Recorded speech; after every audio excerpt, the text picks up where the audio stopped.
Quick question before we start. Have you ever said just one more episode and then accidentally watched an entire season by 3 a.m.? Yeah, me too. Now here's the scary part.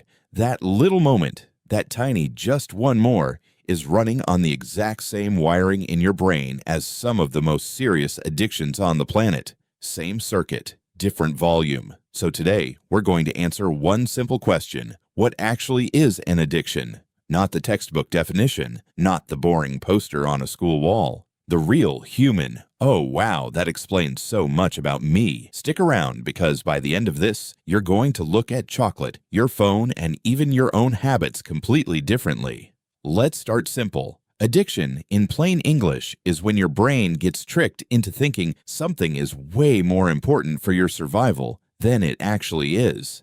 That's it. That's the whole thing, dressed up in a lab coat. Here's how it works. Deep inside your brain, there's a little chemical called dopamine. People call it the feel-good chemical, but honestly, a better name for it would be the do-that-again chemical. Dopamine isn't really about pleasure, it's about motivation. It's your brain's way of tapping you on the shoulder and going, hey, that thing you just did, do it again.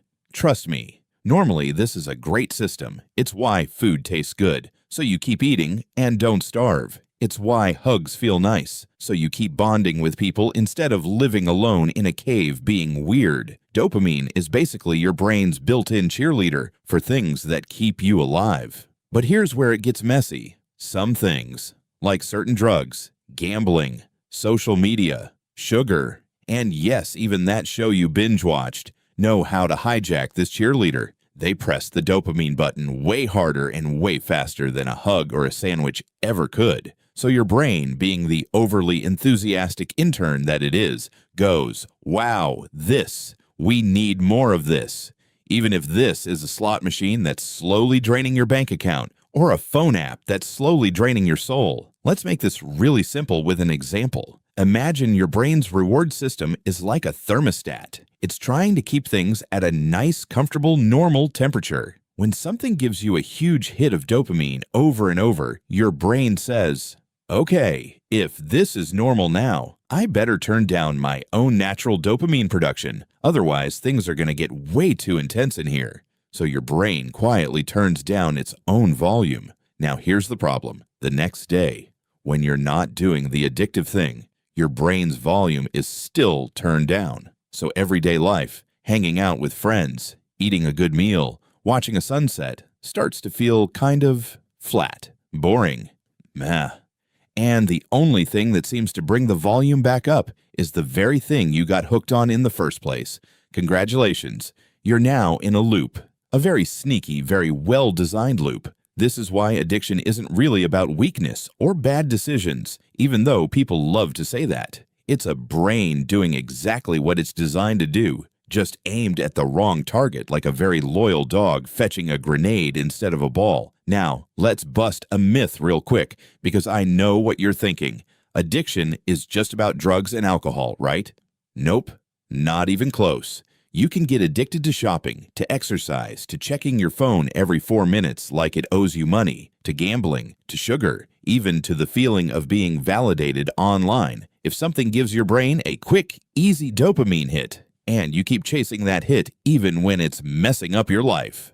That's the same basic mechanism. Here's a fun, slightly terrifying fact. Your phone is basically designed by very smart people whose entire job is to trigger this exact dopamine loop. Every notification, every little red dot, every like is engineered, literally engineered, to make your brain go check it again, check it again, check it again. So if you've ever felt personally victimized by your phone, that's because, well, you kind of are. So how do you know if something has crossed the line from habit to addiction?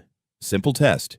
Ask if the thing controls you more than you control it. A habit is something you do. An addiction is something that does you. If you keep doing it, despite it costing you money, relationships, sleep, health, or peace of mind, and you still can't easily stop, that's your brain's thermostat stuck on the wrong setting.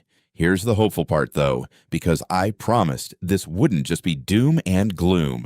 Brains are incredibly good at adapting. That same flexibility that got hijacked in the first place. It can also rewire itself back. Dopamine sensitivity can recover. The volume can come back up on the normal, everyday joys of life. It takes time, it takes support, and honestly, it takes a bit of patience with yourself. But the brain is not a lost cause. It's more like a garden that got overrun by one aggressive plant. You can absolutely replant it. So next time you catch yourself reaching for your phone for the 10th time in 5 minutes, or reaching for that extra snack you don't even really want, just remember, that's not really you being weak. That's a few million years of evolution getting tricked by modern technology that's way smarter than it should be. And honestly, just knowing how the trick works is the first step to not falling for it every single time. So, what's the one thing you keep reaching for without even thinking about it?